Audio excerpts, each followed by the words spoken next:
Alongside our main episodes of Oxford Plus, for Season 4, we're introducing a short fortnightly mini-series in between the main episodes, brought to you by me, Susannah de Jager, and in partnership with Mishcon de Rea. In each episode, we ask our guests the same 4 questions, designed to reveal how they think, what shapes their decisions, and what they're curious about right now. The questions stay the same, the answers rarely do. This is Oxford Plus in brief. So, Hannah, I've got a few questions now for the mini-series. First one, what would success look like if we got this right for you, for Oxfordshire Greentech? I think a crucial way of seeing success at the moment is how quickly can a startup scale and get its solution to market and get deployed at the national and international scale. At the moment, especially with climate tech, because it's often playing in the sort of deep tech and the hardware spaces rather than software, it's a much longer lead time to scale. It requires a lot more capital to get it on its feet.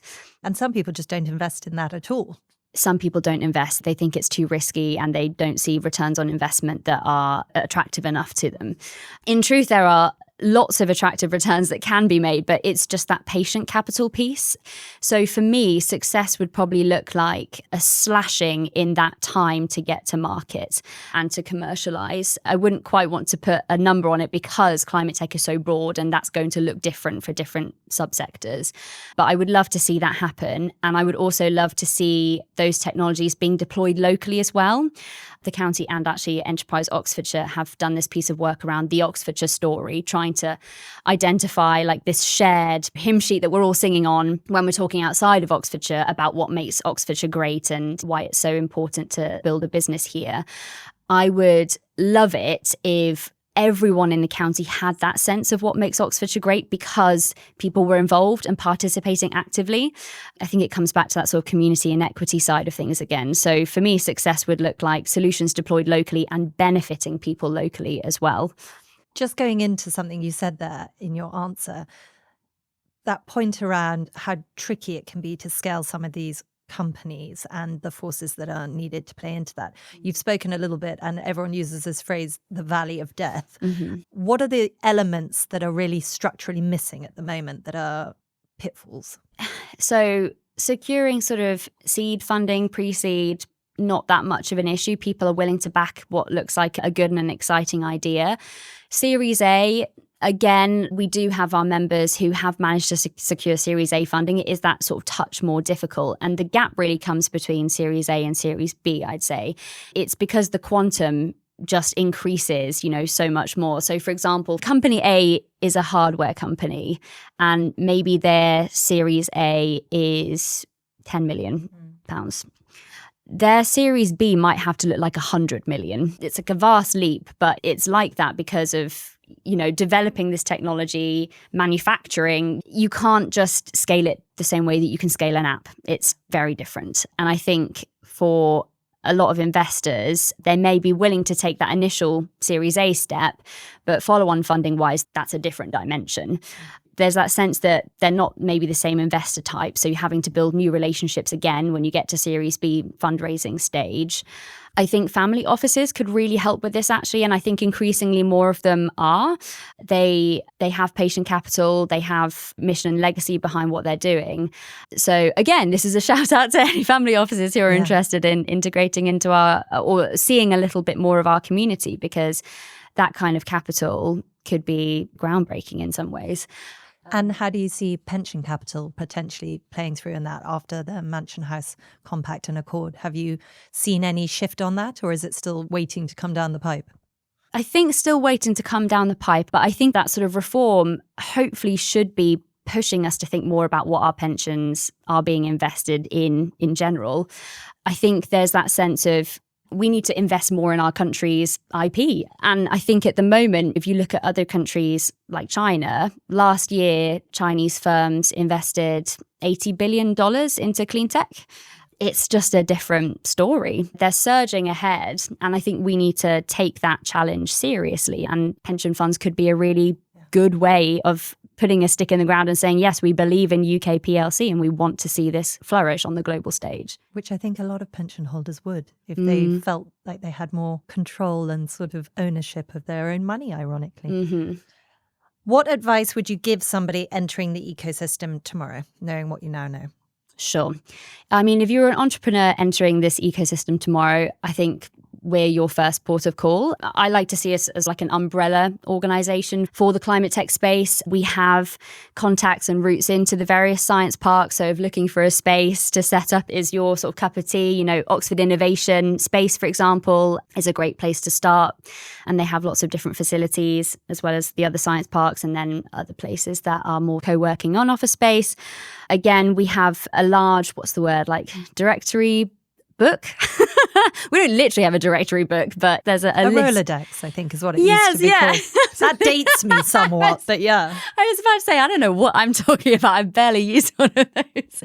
There's a long list of investors that we're connected to. I think the sense from me is that if someone was to enter into this ecosystem tomorrow, I'd love to sort of like map it all out for them, basically. You heard it here first. Yeah. Come to Hannah. She'll map everything. I'll map out everything. Yeah. That's what people need, right? It's complicated. Absolutely. What is Oxford uniquely good at and what is it structurally bad at? Oh, wow. Okay. Oxford is uniquely good at ideas that can change the world. We've seen that with the COVID vaccine. We've seen that Organox recently exited at a tremendous scale, which was fantastic to see.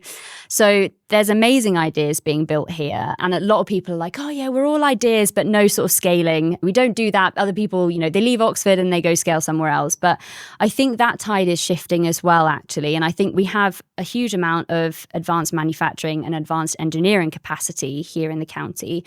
And I think with the industrial strategies, there's that real sense that manufacturing, they want that to come home again. I think we've utilized sort of global trade and all the rest of it in a really positive way, but manufacturing locally as well can bring that sort of prosperity back to local communities, can sort of help de-risk supply chains, etc., and contribute to our sovereignty in this space. So I feel like you answered that very diplomatically. Well done. And then in your opinion, what do you think Oxford will look like in 2050? Oh, in 2050. 25 years. Wow. I mean, yeah, it's a long way away and also not a long way away because I remember back in 2020, the UN sort of asserted 2020 to 2030, that's the decade for climate action. And we need to have hit many different SDG goals by 2030. Well, we're now 4 years away from that, which is terrifyingly close. Terrifyingly close. So we can't imagine that 2050 will be that far behind 2030 in some ways. So in terms of what it'll look like, I think that's really, really interesting. And I think there's these almost like competing forces in some senses. There's the need to protect the heritage, the visual heritage of Oxford City and all of the beauty that we have here and the natural spaces. And there's also that sort of need for housing and need to support people in what is now a cost of living crisis and has been for a while. And there's also that need to surge ahead in this innovation space where we're building a real global stronghold. So I couldn't say what it'll look like in 2050 because I think that's a very political question and it will really depend on the levers of power and what people will choose to prioritize. My hope would be that we find a way to meet the needs of the growing population at the same time as enabling those science-based ventures to scale. But that's a tricky question for someone in planning to decide on. And then just finally, we haven't really touched upon it much, but do you see AI as primarily an opportunity or a threat to your goals at Oxfordshire Greentech or, quite frankly, net zero? Because the demands of it are vast, but obviously the opportunity within it is also vast. It's a Pandora's box. The box is open now. We can't shut the box again. We can't do away with AI. It is here to stay. And I think what we now have to do is figure out what are good uses of AI and what are bad uses and what are potentially threatening and dangerous uses of AI. So at the moment, it's now well known that there is a big environmental impact associated. I think one AI search comparable to a Google search requires 10 times the energy. So it's big figures and at scale that could really cost us environmentally. But at the same time, it also can really contribute efficient ways of working. It's the sort of the learning and the adaptive learning that can help optimize some of the climate solutions that we're supporting. So I actually think that this year we're going to see lots more of our startups thinking about how to integrate AI sensibly into what they're already doing so that it becomes a superpowered version of itself and actually hopefully will outdo the negatives with the positives that it can deliver instead. I think there's still a lot of questions about massive data centers, where they're placed. Again, that's a political decision and it often affects people that are powerless to sort of refuse, if you like, and there's lots of water required and all the rest of it. So there are big questions that are still not solved yet, but I think there are also big minds working on it and thinking, actually, if we are to live with AI, people have seen what AI can do. They've seen how AI can optimize and make efficient. I don't think they'll want to go back. So if we can't go back, how do we go forward, but more sensibly? Thank you. Really enjoyed this. Thank you for your time. Thank you for yours. Thanks for listening to this episode of Oxford Plus, presented by me, Susannah de Jager. If you want to stay up to date with all things Oxford Plus, please visit our website, oxfordplus.co.uk, and sign up for our newsletter so you never miss an update. Oxford Plus was made in partnership with Mishcon de Rare and is produced and edited by Story 94.